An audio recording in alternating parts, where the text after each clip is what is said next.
In this video, you're going to learn how to protect your kids from pornography.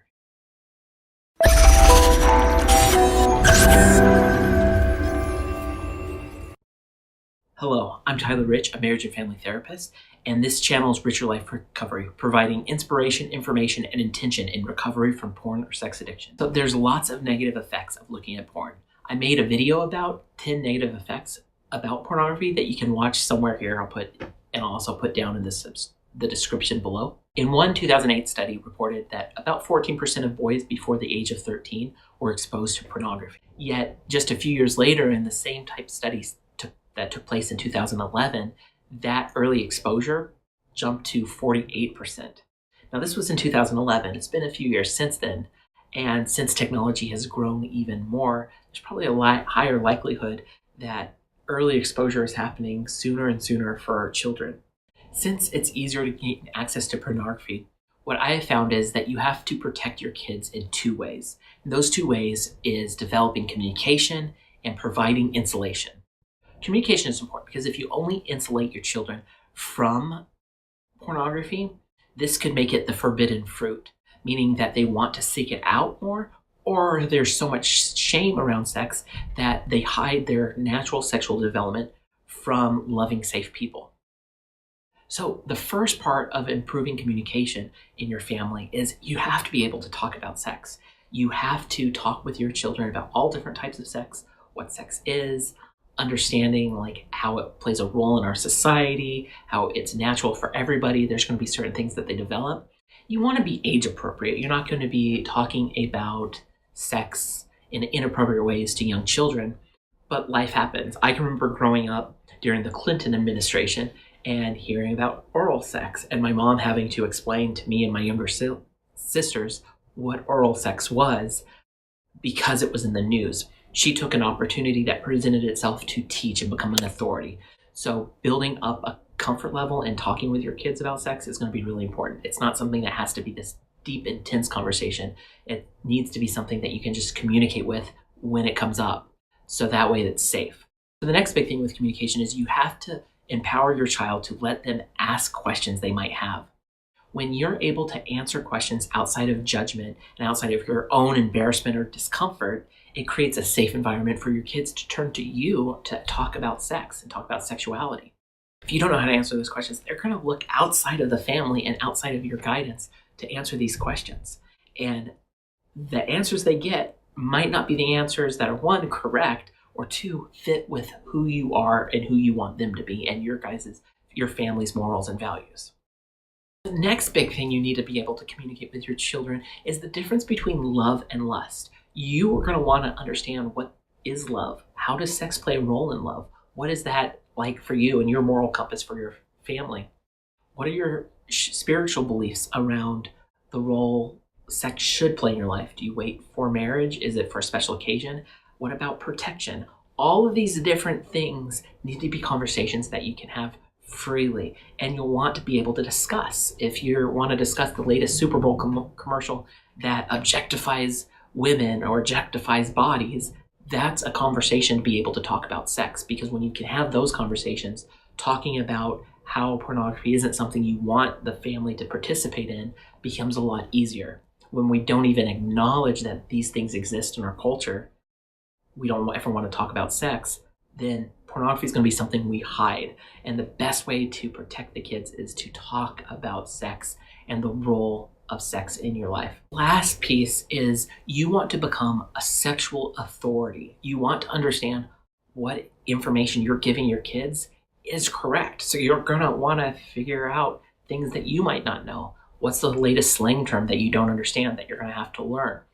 Subscribing to channels like this one and understanding the role of sex and how it could play a role in addiction down the line and the shame that's involved is going to be important to becoming an authority about our bodies and about sex. So those are a few things when it comes to communication that's going to be really important. The next important piece, or the other side of the coin that is important in protecting your kids from porn, is insulation. What insulation means is that you can set up rules, boundaries, and mechanisms to protect access. you're talking about sex on one hand, you're answering those questions, you're developing in a safe, structured way. That's communication. Insulation means you're going to do your best to protect your kids from accessing something without their awareness. Now, you could be, a lot of people were kind of like me, that there wasn't pornography in the house. It wasn't necessarily something we talked about, but I could go next door to my neighbor who was a few years older and his dad's porns were everywhere. So even though my family built in this insulation, it didn't protect me from going to my neighbor's house. And I hear stories with men who've been struggling with porn addiction and women who've been struggling with porn addiction that their access came from not from inside their house, but from outside their house. So why insulation is important, communication comes first, so you can then talk about it. The first part of insulation that's going to be important is having rules around technology. So one good rule for technology might be there is no such thing as Johnny's iPad or Sarah's iPhone. It's the family's iPad, the family's computer, because when it's the family's computer, there's less likely chance that we're going to be using it inappropriately. Making sure you keep technology outside of bedrooms is really important. When we use technology in isolating and alone ways, that leads to misuses of technology through porn.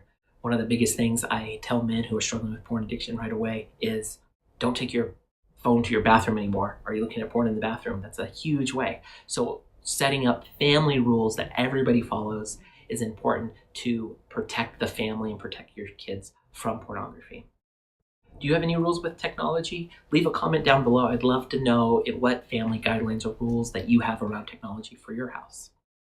So the next piece is developing social media rules. So this should change as your children get older and is something important to discuss even in relationship. Like, what is the rules around social media? Do we DM people? Do we use Snapchat? Social media is always changing. It didn't exist 15 years ago. So we are all adapting to the changes of social media.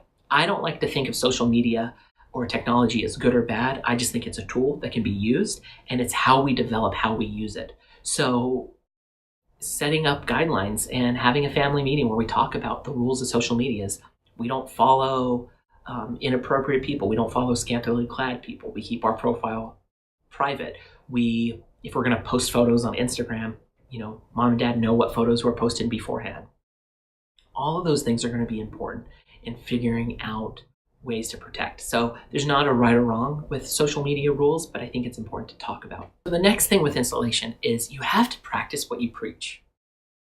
If you don't want your kids to look at porn, you don't look at porn. If your kids will find your porn at some point, whether it's magazines, videos, online access. No one can hide anything perfectly, and kids are really, really good, if not better than most adults at technology. So you have to practice what you preach. If you value only following respectful things on Instagram or not sharing inappropriate photos, your Instagram feed and all those things should align with that. We can't practice one thing different from what we're preaching. So you have to practice what you preach, because if not, your kids are going to see right through it and they're going to do the opposite of what you're asking. Next piece is parental controls. While parental controls on all media within the household is important, you can also recognize that there's no ways to limit unintentional exposure. Creating like a VPN, putting parental controls on the phone. There's lots of third-party applications you can install on your devices. There's routers you can install. If you're interested in me doing a video kind of reviewing some of that stuff, leave a comment below and I'll be happy to add that to the list and make a video about ways to protect. But finding parental controls is important. It's not an end-all be-all, because if your kids want to get around them, they can, but at least it limits accidental exposure. And we know one of the ways kids learn about pornography and sex is accidental exposure. One of the ways you can have parental control is monitor what they're doing. Don't let technology take your role. You have to be an active parent looking at things. It's things like, if you're going to have an Instagram account, if you're going to have a Facebook account, if you're going to have a Snapchat account, I need to have access to it at all times. I get to know what's going on. Apps don't get downloaded unless I know what they are and I've done a review and my own due diligence. If they're going to be watching YouTube videos, you allow them, you know what they're watching, what they're not watching. Hopefully, if you can instill this with the communication piece up front and these guidelines, you can guide them into making wise decisions as they mature. If you are really strict and you say, no, you just don't watch that, without explaining and walking them through that thought process, then there's a more likely chance they'll learn it. They'll still do that, but do it without your knowledge. When you develop a communication and installation plan for your kids, you're doing the best you can to protect them from porn. It doesn't limit their access. There's always going to be access. But when you can talk about it and you insulate them, you're giving them the best chance to avoid any type of sexual or pornography addiction. If you would like to see more videos about this topic, about how to more parent than the sex addiction or porn addiction side, feel free to leave me a comment below. I'm kind of figuring out what type of videos you guys want. Again, thanks for watching, and go on and subscribe if you want weekly videos about sex addiction and porn addiction from a licensed psychotherapist. Hope to see you guys soon. Bye.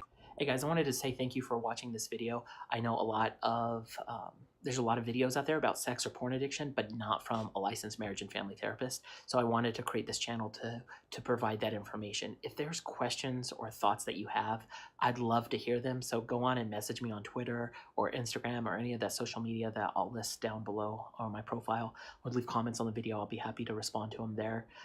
Just wanted to say thank you again for watching, and make sure you subscribe so you can see all the future videos that I have planned on this topic to really help people recover from sex or porn addiction. So thanks. Bye guys.